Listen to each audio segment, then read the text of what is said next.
Hello again, welcome back to the Telltale channel. Today's story is Hannibal Runs Away. Be sure to pay close attention to the story and watch it all the way to the end for the quiz and fun facts, and remember to help the channel grow by subscribing for free.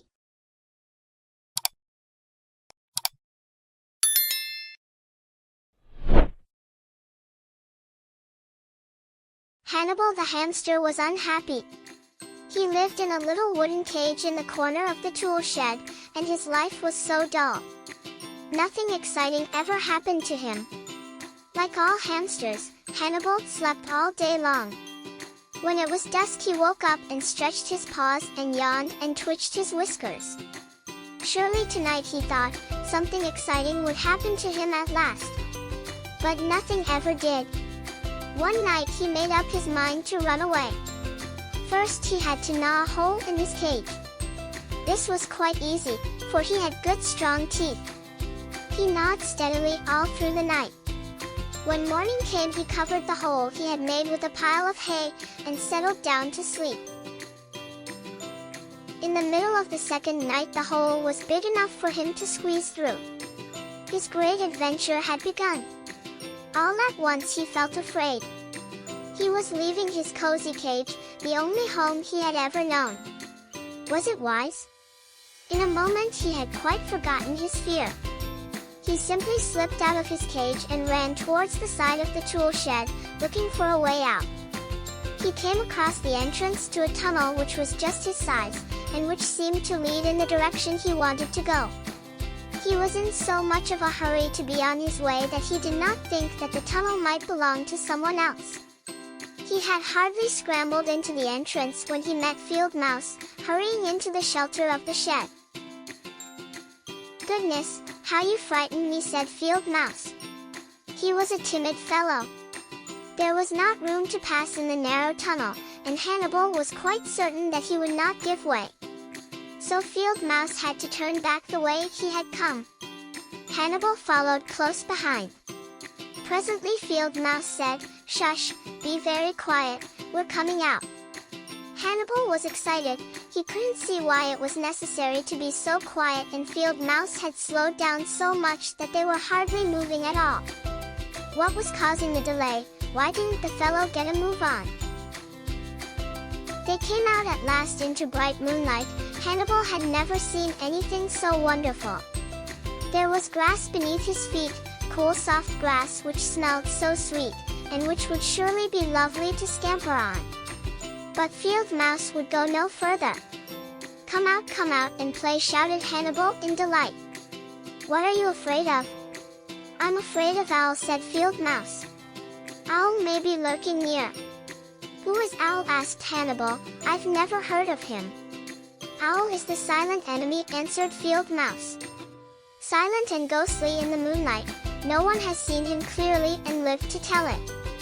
Swift as the wind he comes and goes. Beware of his shadow. If it falls upon you, run. Do not turn to look, run quickly and hide, then perhaps you will be safe." Hannibal thought, "What nonsense, Field Mouse does talk.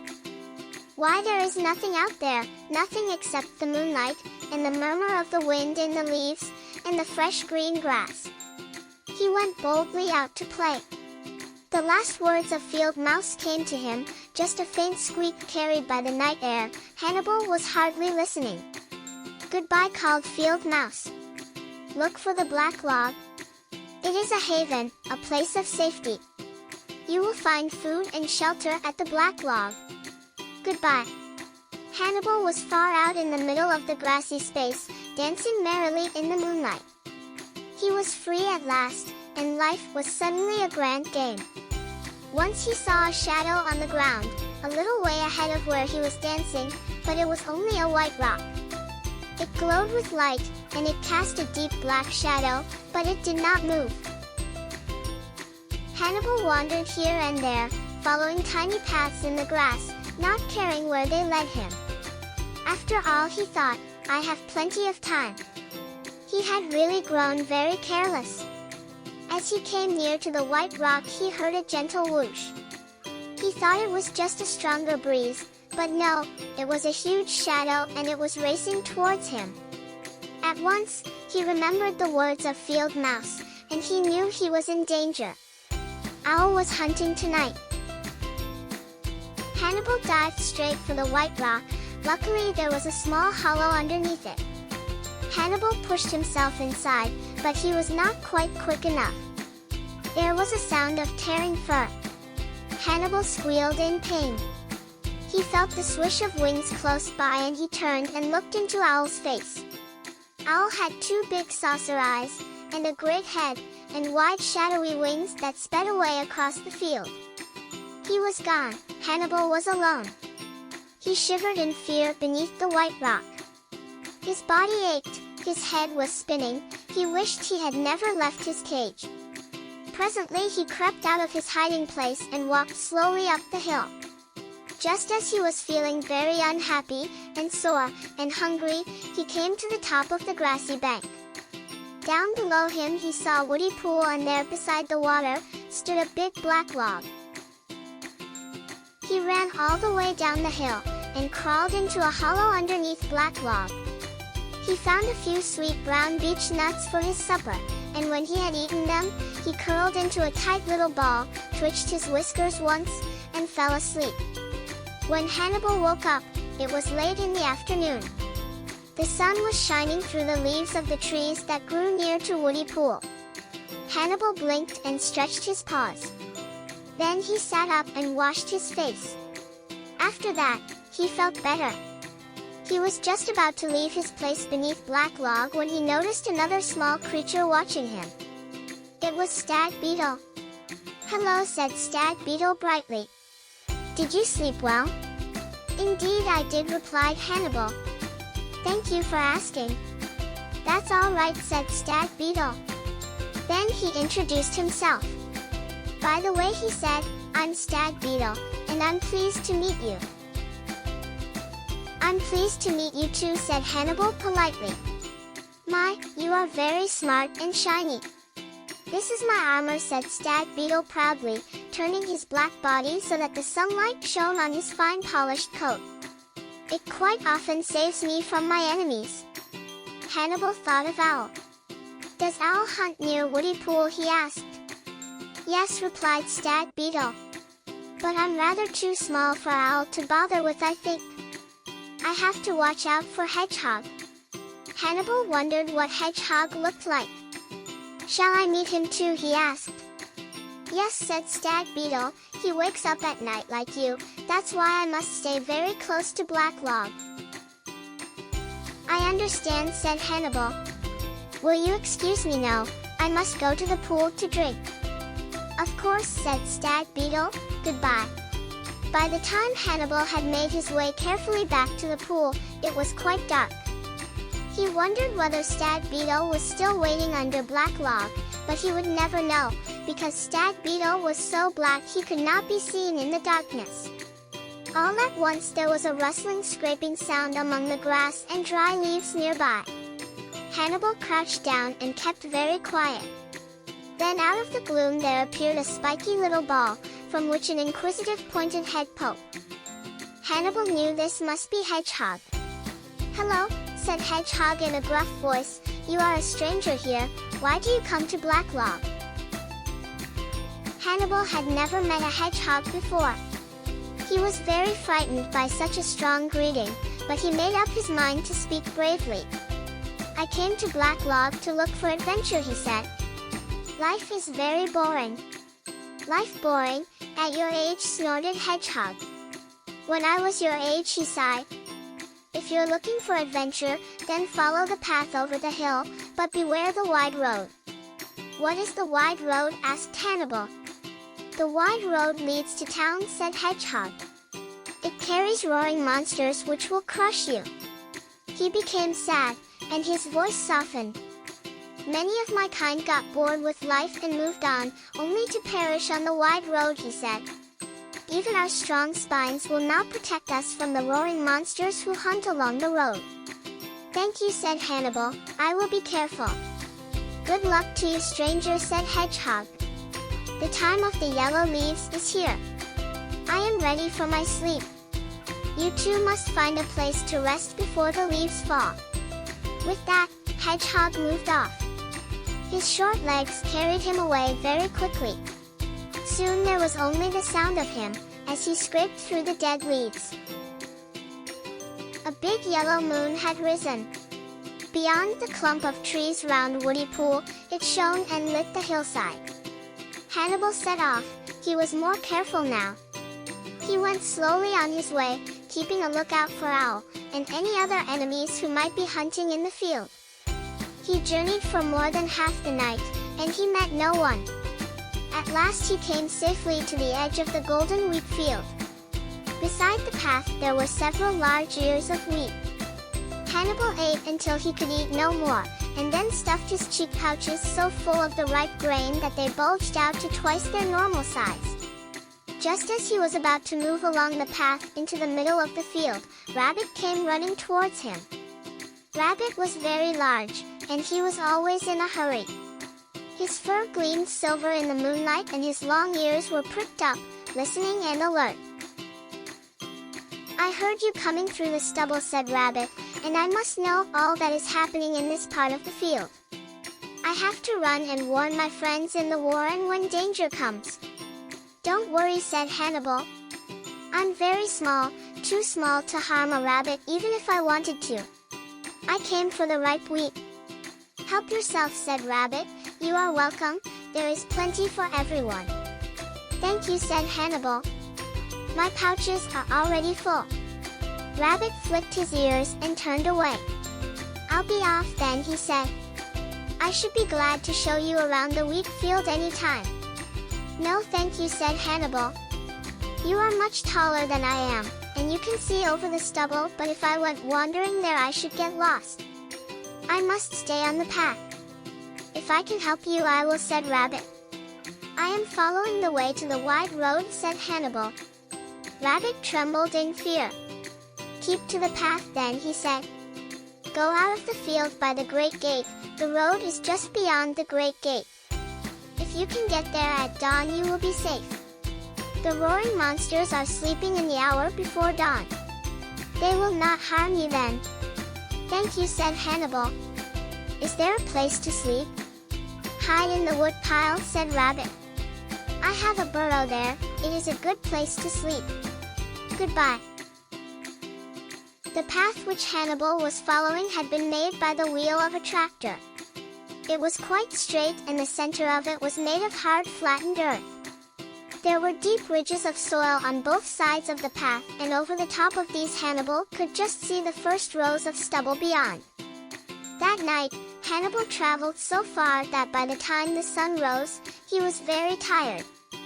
As the sky lit up and the stars vanished one by one, Hannibal could see the end of the path. He scrambled over the last of the dry earth, and then he was suddenly at the top of a gentle rise. Great black shadows appeared, and where they fell, the golden wheat stubble was darkened. Hannibal looked up. The shadows came from the great gate. He had arrived at the end of the field. The great gate was made of wood, and it towered so high above the tiny hamster that at first he thought it filled the whole sky. But it did not block his way. He passed underneath the big wooden bars quite easily. Beyond the gate, Hannibal was suddenly lost in high grass. All through the summer the grass had never been cut. Now it had grown tall, and the stalks were swaying and rustling in the wind. Hannibal went on.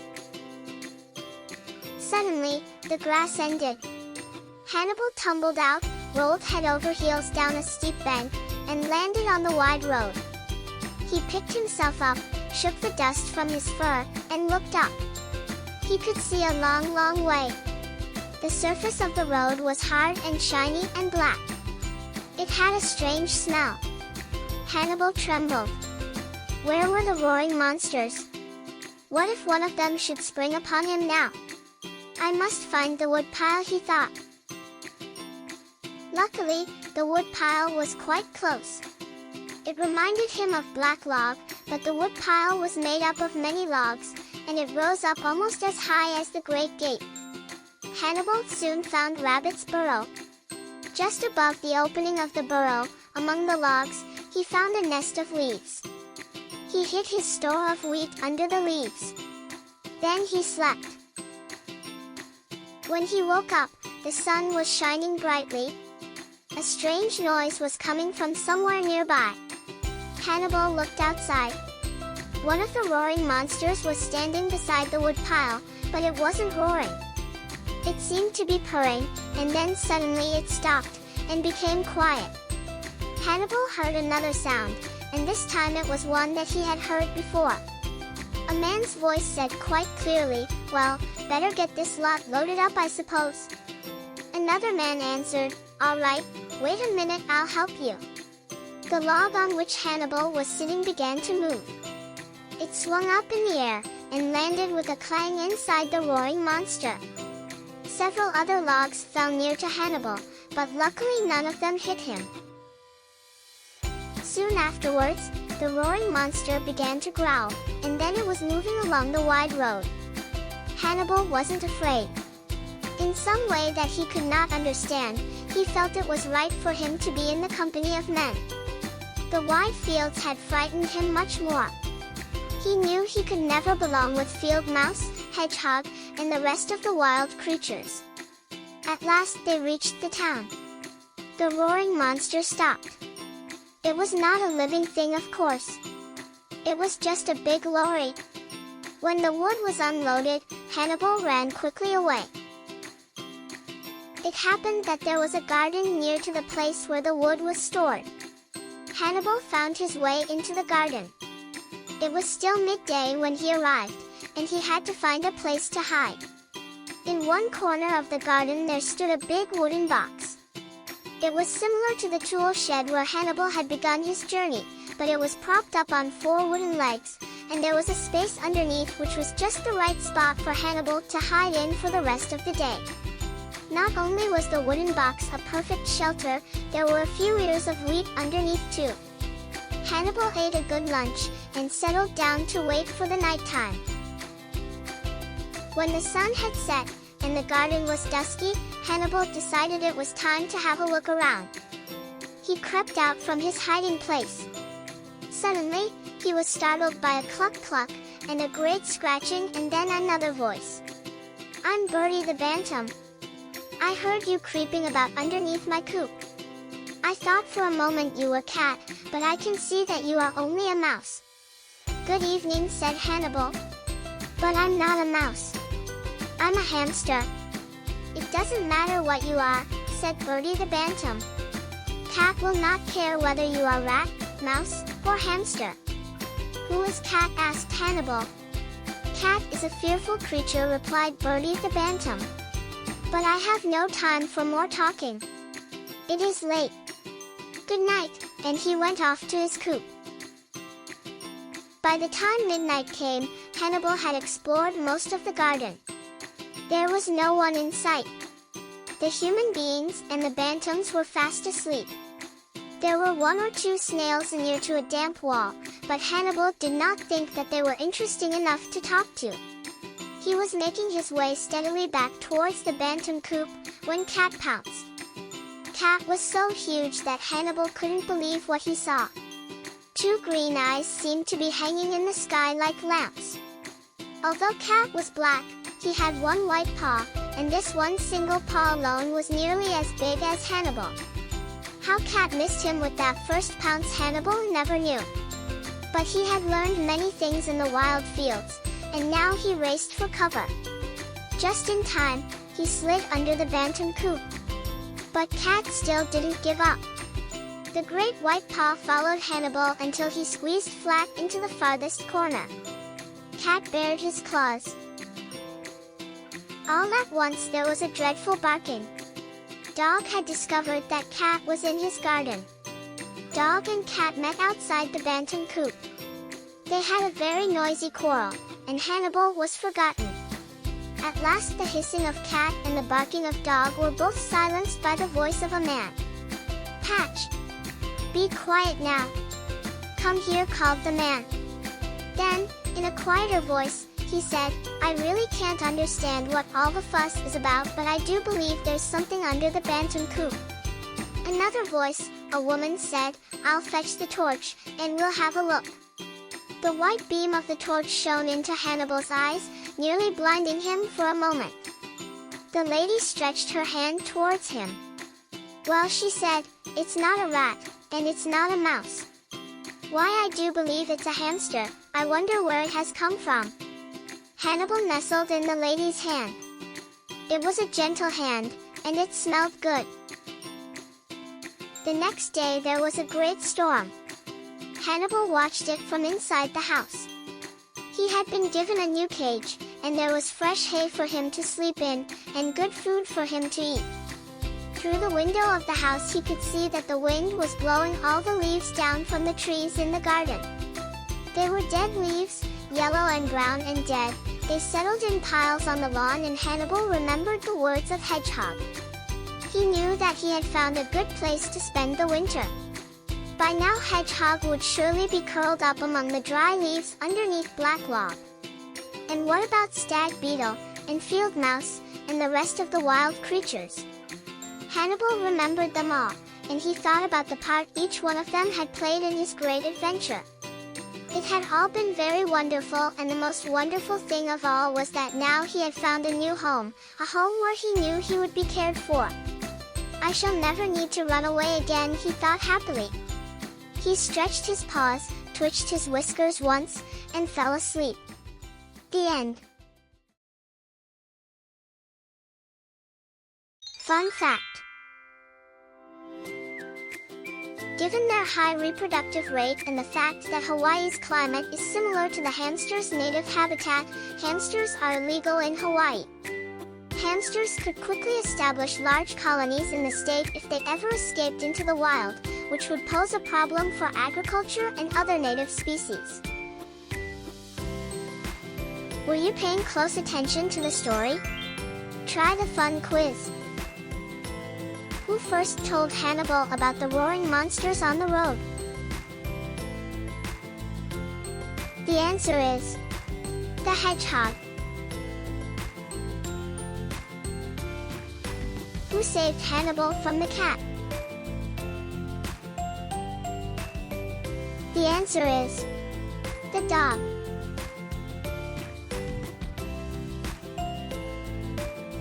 Who lived on the black log?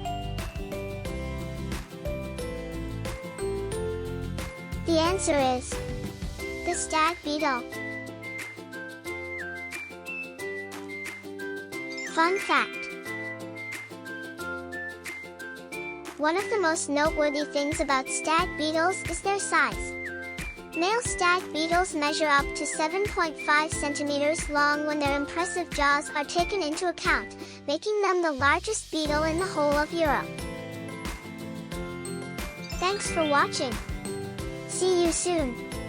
Remember to like and subscribe for free to the Telltale channel and click the notification bell for more stories, quizzes, and fun facts. Check out the channel's playlist for more Telltale stories and fairy tales.